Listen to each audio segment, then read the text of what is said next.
믿음의 가족 여러분 그동안 평안하셨습니까? 계속되는 다니엘서의 말씀, 오늘은 다니엘서 11장 남방왕 그리고 북방왕이라고 하는 제목으로 말씀을 살피도록 하겠습니다. 다니엘서 11장에 가장 많이 등장하는 단어는 북방왕과 남방왕이라고 하는 단어입니다. 이 두 왕이 누구인가에 대한 결론은 차차 살펴보기로 하고, 이 둘은 서로 다니엘서 11장을 통해서 보면 계속해서 싸우게 됩니다.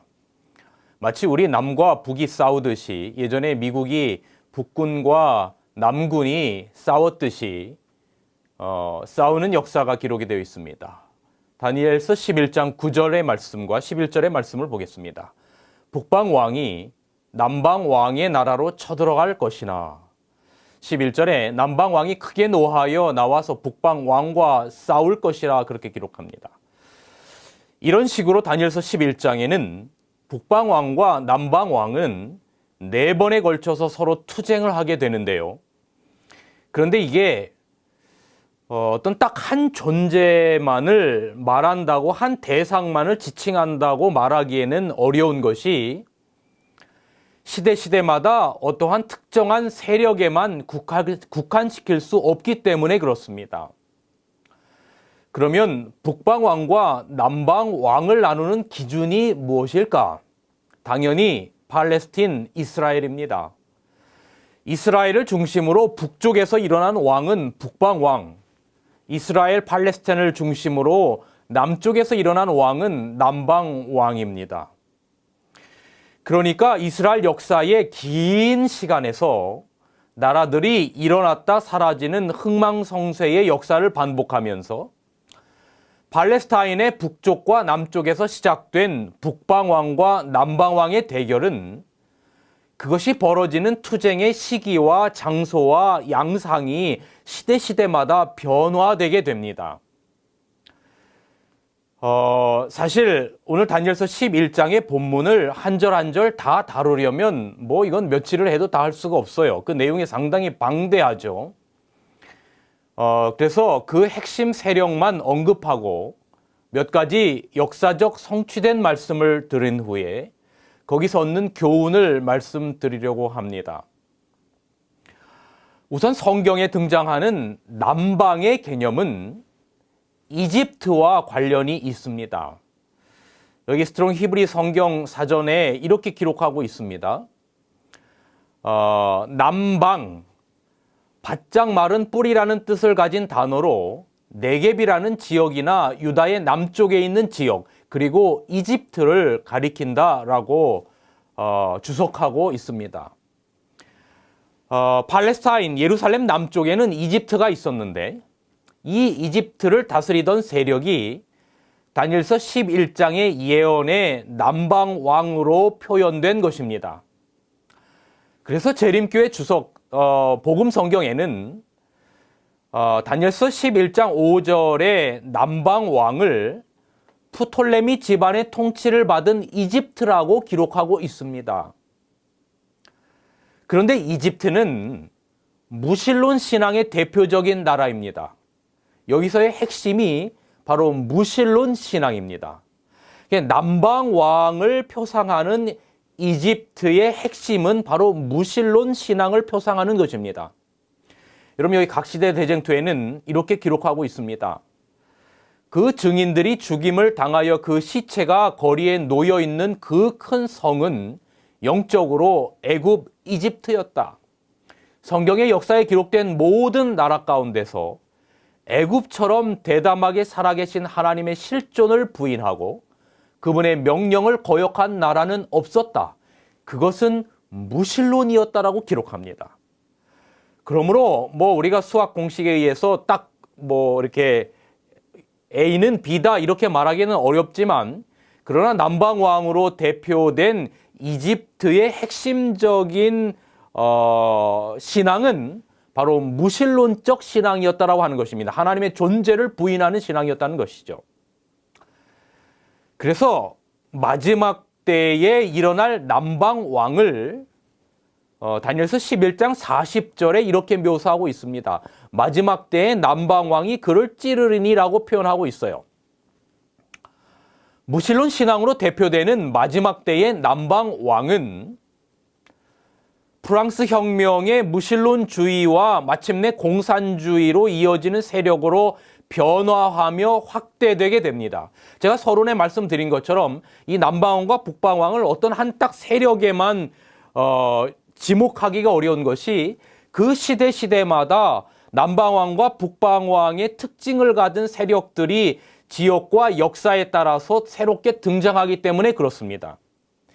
그러니 남방왕의 이집트의 무신론 신앙을 이어받은 바로 프랑스 혁명의 무신론주의와 마침내 공산주의로 이어지는 세력으로 변화되어서 확대될 것을 오늘 본문 40절은 기록하고 있는 것입니다. 1793년 혁명의회에서는 공식적으로 그리스도교를 폐지하고 성경을 금지한다는 법령을 통과시키지요. 중세교회의 타락이 민중들을 봉기하게 했고 그 결과로 무신론 신앙은 점점 더 커지게 된 것입니다. 그리고 교황 비오 6세를 프랑스 발렌스로 유배 보내서 죽게 만들죠. 이 부분에 관해서 여기 역사는 이렇게 기록하고 있습니다. 마르크시스트 역사가들은 1789년 프랑스 부르주아 혁명이, 다시 말하면 프랑스 혁명이 19세기 유럽에서 연속적인 혁명적 요소를 불러일으켰다고 정리하고 있다. 부르주아 혁명은 1848년 3월 프랑스에서 플로레타리아 혁명이 일어나는데 밑거름이 되었으며 사회주의와 공산주의 혁명이 전 세계로 퍼져나가게 했다라고 말하고 있는 것입니다. 그러므로 남방왕을 대표하는 이집트 세력, 그것은 무신론 신앙이 바로 프랑스 혁명과 결과로 사회주의와 공산주의로 퍼져나가게 하는 역할을 하게 했다라고 하는 것입니다. 이 모든 세력들의 핵심은 하나님의 존재를 부인하는 바로 무신론 신앙이라 할 수 있겠습니다. 자, 이제 다니엘서 11장에 등장하는 북방의 개념을 잠시 살펴보겠습니다. 여러분, 성경에 등장하는 북방, 다시 말하면 팔레스틴 북쪽에서 일어나는 이 왕의 개념은 바로 바벨론과 관련이 있습니다. 예레미야 25장 9절과 에스겔 26장 7절에 보면 북방의 개념은 바벨론과 관련이 있어요. 에스겔 26장 7절을 보겠습니다. 나 주 여호와가 말하노라. 내가 열 왕의 왕 곧 바벨론 왕 느부갓네살로 북방에서 말과 병거와 기병과 군대와 백성의 큰 무리를 거느리고 와서라고 기록하고 있습니다. 이 북방 왕을 대표하는 왕조는 바로 셀루쿠스 왕조입니다. 남방 왕을 대표하는 이집트의 왕조가 프톨레미 왕조였다면 북방 왕을 대표하는 왕조는 셀루쿠스 왕조로 볼 수 있습니다. 그러나 여러분, 현 시대의 바벨론은 존재하지 않으므로 영적으로 바벨론의 특성을 가진 어떤 세력, 종교단체나 종교의 세력을 북방왕 바벨론에 적용시켜야 합니다. 성경 요한계시록에는 바벨론을 상징하는 여자에 대한 묘사가 있습니다. 계시록 17장 4절로 6절, 18절, 음녀의 모습으로 그렇게 기록되어 있지요. 계시록 17장에 쓰여진 대로 그 자줏빛과 붉은빛, 그리고 금과 보석과 진주는 과거로부터 로마 법왕이 취했던 존귀와 일반 임금보다 뛰어난 위세를 여실히 묘사해주고 있습니다.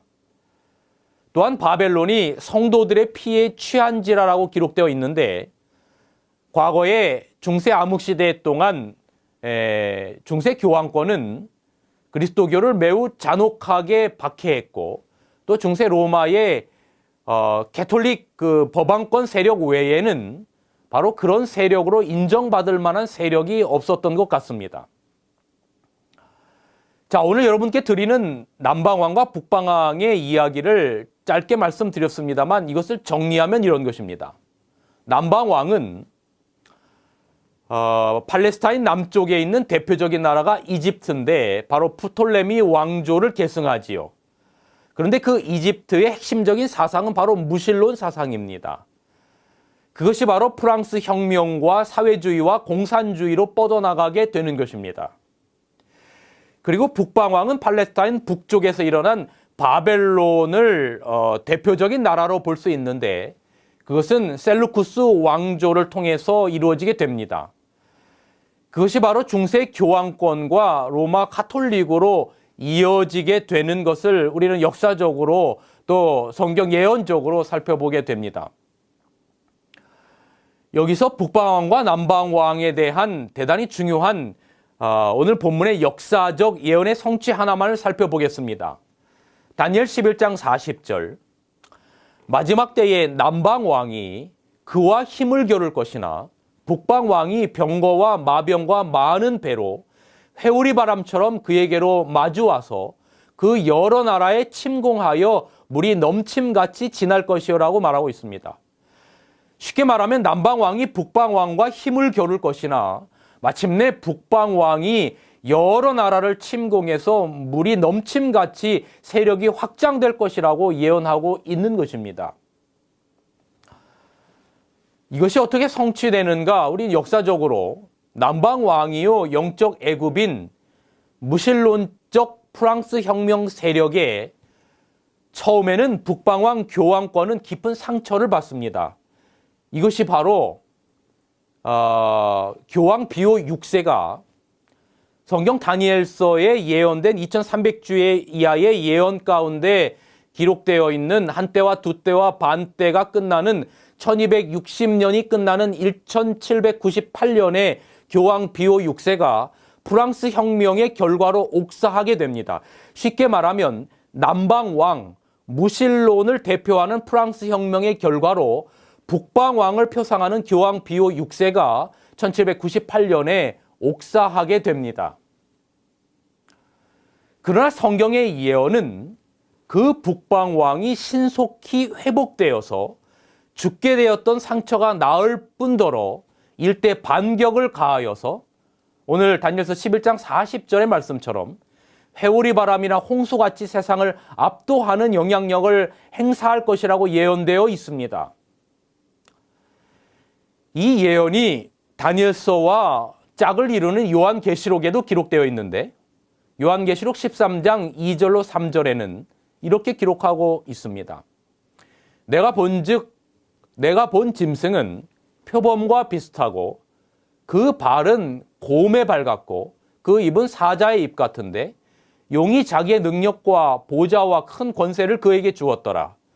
그의 머리 하나가 상하여 죽게 된 것 같더니 그 죽게 되었던 상처가 나음에 온 땅이 놀랍게 여겨 짐승을 따르고 다니엘서 7장에 표범, 곰, 또 사자, 용, 이 모든 세력들을 다 합한 요한계시록 13장의 복합짐승의 세력은 중세의 교황권을 표상합니다.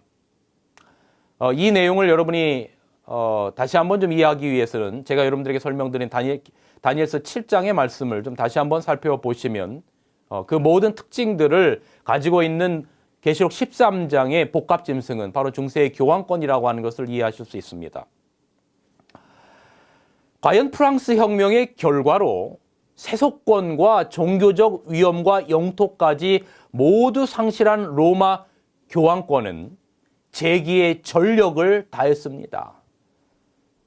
교황 비오 6세가 프랑스 혁명의 결과로 옥사함으로 말미암아 북방왕을 표상하는 교황권은 다 무너져 내리는 것 같았습니다. 그러나 여러분 성경의 예언은 바로 그 북방왕이 회오리 바람처럼 온 세상을 다 장악하고 요한계시록의 말씀처럼 죽게 됐던 상처가 나오며 온 땅이 이상히 여겨 바로 그 짐승을 따르는 일이 있겠다라고 하는 예언을 이루기 위하여 그 예언의 성취를 위하여 역사는 놀랍게 성경의 예언대로 흘러왔습니다. 교황권이 부활하는 놀라운 계기가 바로 있었는데 그것이 바로 1929년에 있었던 바로 라테란 조약입니다. 많은 부작용 때문에 한때 폐지했던 예수회를 다시 부활시킵니다. 그리고 1929년 무솔리니의 이탈리아 정권과 바로 라테란 조약을 체결하여 잃었던 교황령 바티칸을 다시 찾는 역사가 여러분 놀랍게도 여기 라테란 조약으로 이루어지게 됩니다. 여러분 여기 화면에 보이는 이 사진을 보시면 1929년에 무솔리니와 또 이 캐톨릭이 서로 제휴를 열어서 라테란 조약에 서명하는 가스파리 추기경과 무솔리니의 모습이 여기 사진에 기록이 되어 있습니다. 이를 통하여 바로 108에이커밖에 되지 않는 이탈리아 안에 바티칸이라고 하는 그 작은 도시는 완전히 독립된 체계를 가진 하나의 나라로 부상하게 됩니다. 그리고 교황권이 회복을 하게 되면서 그리고 놀랍게도 여러분 여기 샌프란시스코 연대기라고 하는 매거진의 1929년 2월 11일자에 보면 무솔리니와 가스파리의 역사적인 로마 협정에 조인하다라고 기록하고 있습니다. 여기 그런데 내용이 정말 놀라운 내용이 기록되어 있는데 이 요한계시록 13장에 그 짐승이 교황권이 죽게 되었던 상처가 나음에 온 땅 이상이 여겨 짐승을 따르겠다라고 하는 그 표현과 같은 표현이 바로 이 매거진에 실려 있는 것을 봅니다. 여기 내용이 이런 내용입니다. 오늘 밤 로마에 관한 문서는 과거에 대한 것이었으며 바티칸은 이태리와의 사이에 평화를 유지하고 있다. 중대한 문서에 상처를 낫게 함이라는 친필을 첨가하는 것에 관해서는 양편 다 극진한 진실성을 보였다라고 말하고 있습니다. 이렇게 하여 북방왕을 대표하는 남방왕의 무신론주의, 프랑스 혁명의 결과로 멸망한 것처럼 보였던 바로 북방왕을 표상화하는 교황권은 이렇게 성경의 예언처럼 1929년 라테란 조약으로 말미암아 다시금 부활하게 되는 것입니다. 여러분, 그러면서 세상 역사는 정말로 희한하게도 온 땅 이상이 여겨 짐승을 따른다는 요한계시록 13장의 기별처럼 온 세상이 바로 교황권의 세력 아래서 정리되어 가는 모습들을 보는 것입니다. 1961년 개신교의 종주국인 미국에서 최초의 가톨릭 대통령 케네디를 당선시키면서 급속히 로마 교황권은 미국에서도 그 기반을 넓혀 갔습니다. 그래야 여러분 지금은 예언된 대로 온 땅이 이상히 여겨서 짐승을 따르는 세계적인 지도력을 확립하기에 이르게 됩니다. 그럼 여기 몇 가지 좀 사진들을 좀 여러분들에게 보여드리면 뭐 여기 이런 사진들을 보면 이 교황이 가는 곳은 온 세상 어디를 막론하고 정말 모든 사람들이 일제히 다 환호하는 모습들을 보게 되는 것입니다. 여러분 이 수많은 사람들이 움집해 있는 이 사진들을 여러분 함께 보시기 바랍니다. 그러면서 우리는 계시록 13장 3절의 내용을 다시 한번 머릿속에 음미해 보는 것입니다. 죽게 되었던 상처가 나음에 온 땅이 이상히 여겨 짐승을 따르고 짐승에게 경배하여 가로되 누가 짐승과 같으뇨 누가 능히 이로 더불어 싸우리요 하더라. 그럼 여기 한 잡지에 실린 이 글을 좀 한번 이 사진과 함께 보시기 바랍니다. 요한 바오로 2세는 아마도 현대의 가장 카리스마적인 교황일 것이다. 그는 1년이란 짧은 기간 동안 수백만에게 인기를 얻었으며 자신을 서방 세계에서 가장 중요한 유일의 종교 지도자로서 중심적인 위치에 올려놓았다라고 말하고 있지요. 뭐 비단 지금은 이제 요한 바오로 2세야 다른 이제 분이 이렇게 교황권을 가지고 있지만 오늘날 교황권의 영향력이라고 하는 것은 전 세계 어디를 막론하고 슈퍼스타의 위치에 있는 것입니다. 여기 한 우리나라 사설 잡지에도 이런 내용이 실렸습니다. 한번 보시기 바랍니다. 어떤 슈퍼스타. 구름을 타고 앉은 하느님이 천사들과 더불어 TV를 구경하고 있다. TV 화면에는 마침 교황이 많은 군중들로부터 환영받고 있는 모습이 중계되는 중이다. 하느님이 기분 좋게 웃으면서 하는 말, 나도 저 사람만큼 인기가 있어 봤으면 좋겠어 라고 하는 실제 이야기를 약간 유머스럽게 빗대어서 표현한 사설의 내용을 여러분이 보십니다. 여러분 여기 그런데 오늘 다니엘서 11장에 보면 이렇게 새롭게 부활한 북방왕의 세력이 심지어는 누구까지도 압도할 것이라고 말하고 있냐면 11장 42절 43절입니다.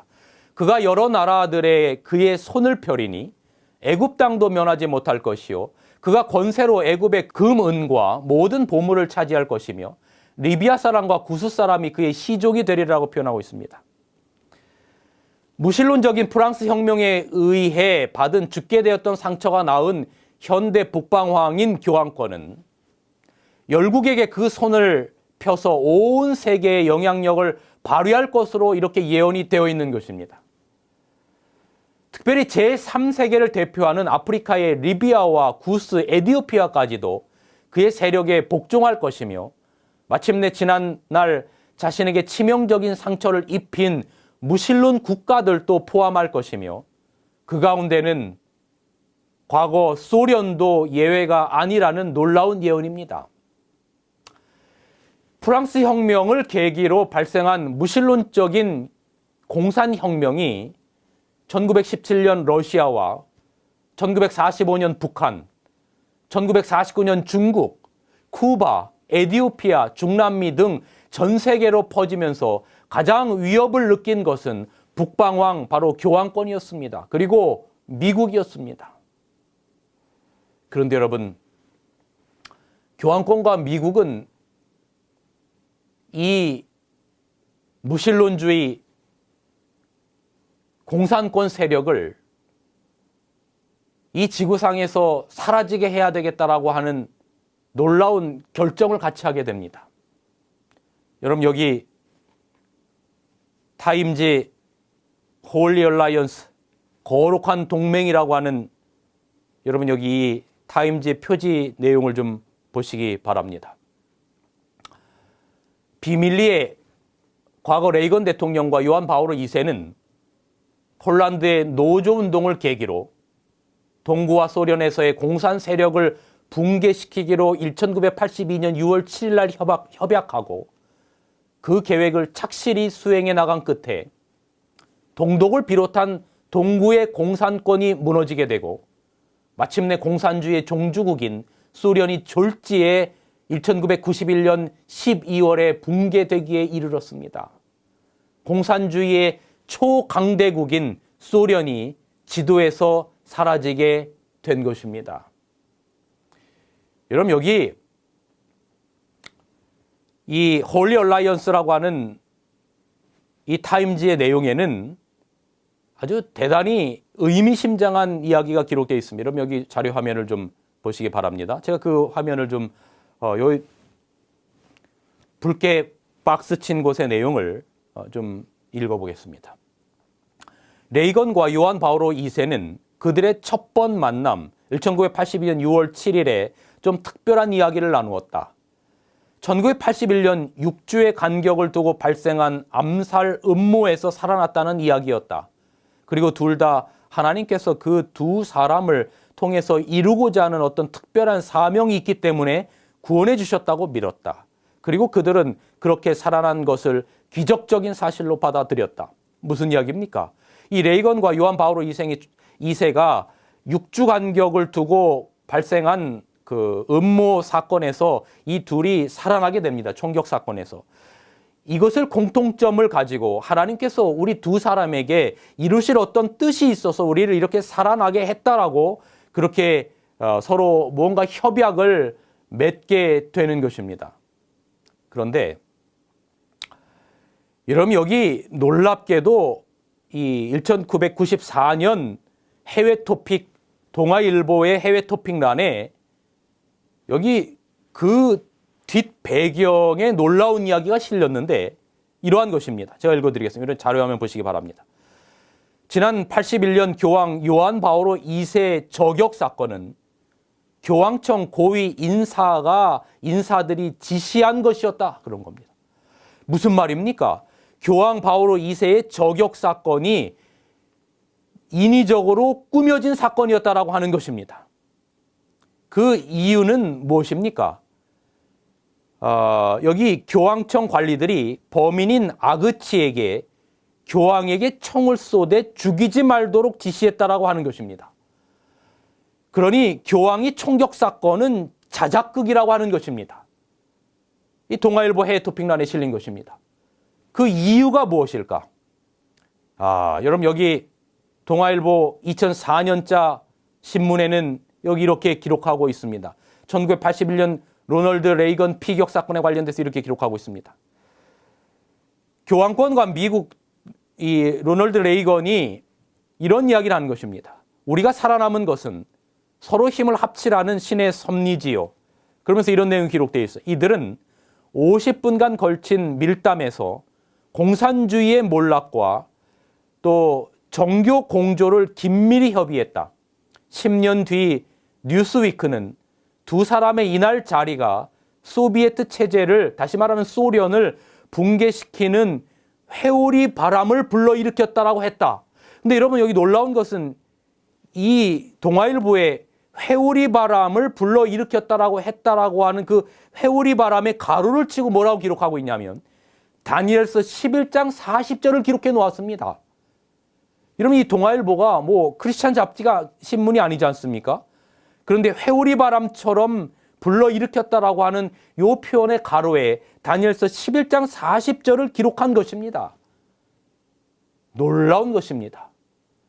이로 말미암아 레이건이 저격 사건에서 살아라고 교황권이 레이건의 사건과 비슷한 사건을 음모로 꾸미고 둘이 같이 저격 사건에서 살아났다는 이유로 서로 어떤 공조를 하게 되었는데 그 공조가 바로 공산권을 무너뜨리자는 것이었어요. 이들의 공조로 말미암아 마침내 초강대국인 소련이, 공산권이 지도에서 사라지게 된 것입니다. 그러면서 그동안 종교 인연과 과거사 때문에 외교 관계도 맺을 수 없을 만큼 공존이 불과했던 미국과 교황권, 이런 미국이라고 하는 나라가 어떻게 만들어진 것입니까? 중세 교황권의 핍박에 의하여 자유를 찾아서 메이플라워를 타고 이 유럽인들 소수가 목숨을 걸고 탈출해서 세워진 국가가 바로 미국입니다. 미국과 교황권은 결단코 종교적 인연과 과거사 때문에 공존할 수 없었는데 이들 둘은 공동애적인 무신론적 공산주의를 대항하기 위하여 1984년 최초로 대사를 교환하는 외교 관계를 수립하게 됩니다.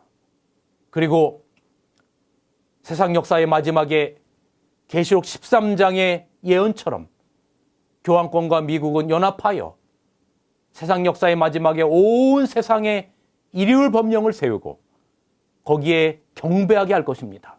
그러나 여러분, 그러한 북방왕도 결국은 오늘 다니엘서 11장 45절에 보면 하나님의 나라에 의하여 멸망하게 될 것이라고 기록하고 있습니다. 그의 끝이 이르리니 도와줄 자가 없으리라.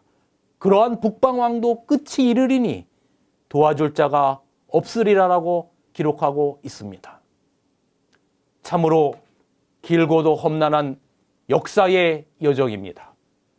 그리고 소용돌이 치는 역사의 조류 속에서 온갖 시련과 역경을 극복하며 예정된 역사의 목적을 차질 없이 수행하는 하나님의 백성들이 이 땅 위에 엄연히 존재해 왔음을 확인하는 것입니다.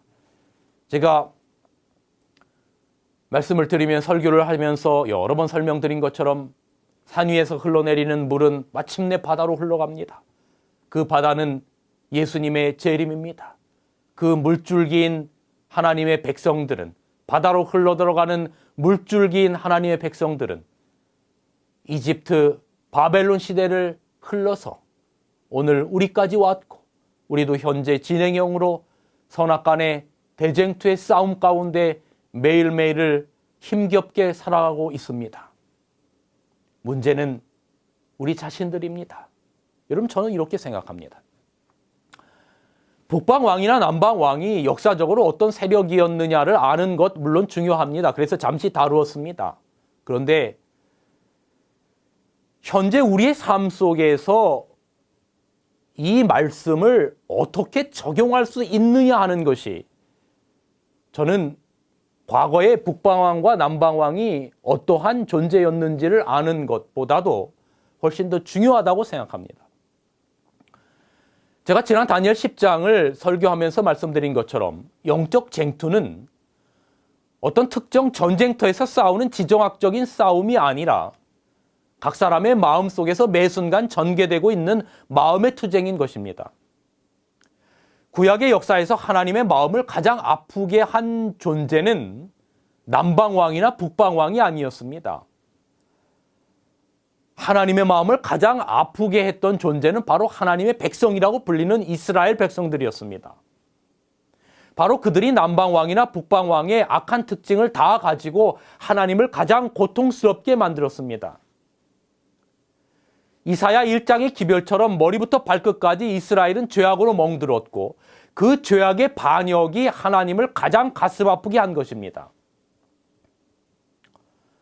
이사야 1장의 말씀을 좀 읽어드립니다. 하늘이여 들으라, 땅이여 귀를 기울이라. 여호와께서 말씀하시기를 내가 자식을 양육하였거늘 그들이 나를 거역하였도다. 소는 그 임자를 알고 나귀는 주인의 구유를 알건만은 이스라엘은 알지 못하고 나의 백성은 깨닫지 못하는도다. 슬프다 범죄한 나라요 허물진 백성이요 행악의 종자요 행위가 부패한 자식이로다. 그들이 여호와를 버리며 이스라엘의 거룩한 자를 만홀히 여기고 멀리 물러갔도다. 너희가 어찌하여 매를 더 맞으려고 더욱 패역하느냐. 온 머리는 병들었고 온 마음은 피곤하였으며 발바닥부터 머리까지 성한 곳이 없이 상한 것과 터진 것과 새로 맞은 흔적뿐이오늘 그것을 짜며 싸매며 기름으로 유하게 함을 받지 못하였도다. 이사야 1장 13절 악을 행하는 것을 내가 견디지 못하겠노라. 사랑하는 여러분, 우리가 남의 자식 때문에 그리 속상하지 않아요. 부모는 내 자식 때문에 기쁘기도 하고 고통스럽기도 한 거죠.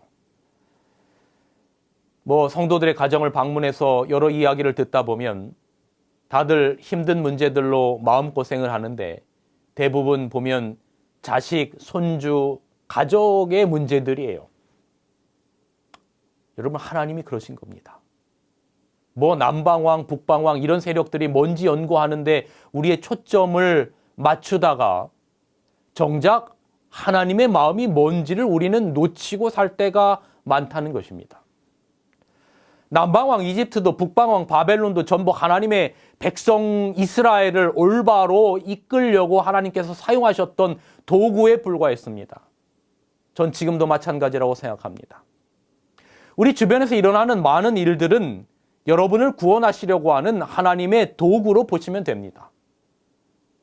제가 다니엘서 8장과 9장을 통해서 말씀드린 그 웅장한 2300주야의 핵심인 그리스도의 이 땅에 오심과 죽으심과 부활을 생각해 보세요. 세상 역사가 어떻게 흘렀던 주님은 오셨고 세상 역사는 BC와 AD로 나뉘게 되었습니다.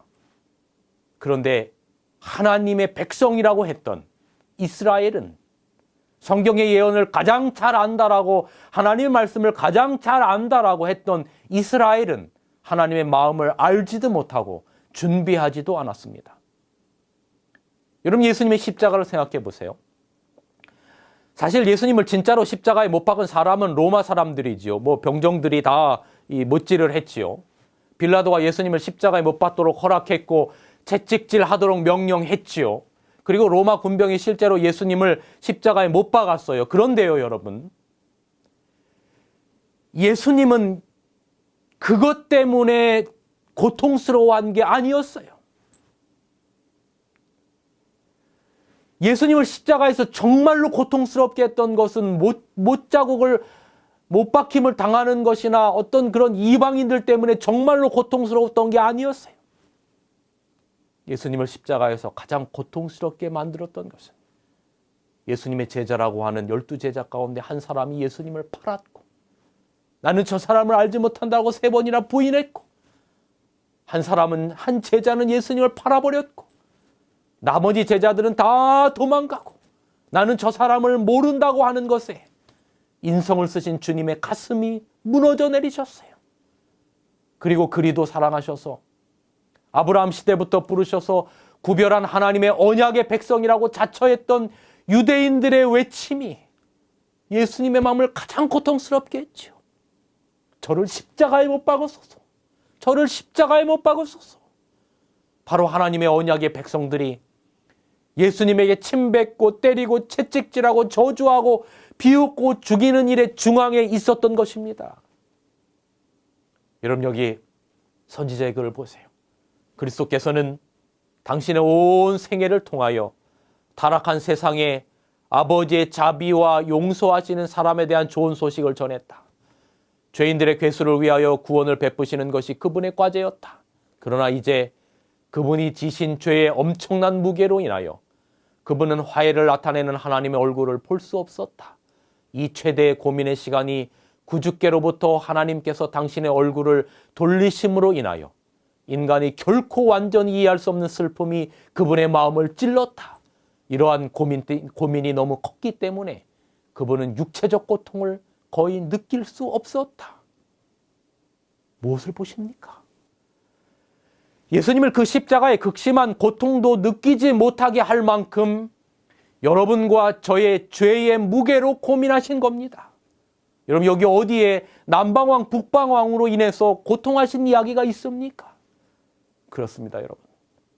저는 이러한 말씀을 보면서 바로 우리가 예수님을 또다시 죽이는 존재가 될 수 있다는 두려움에 빠집니다.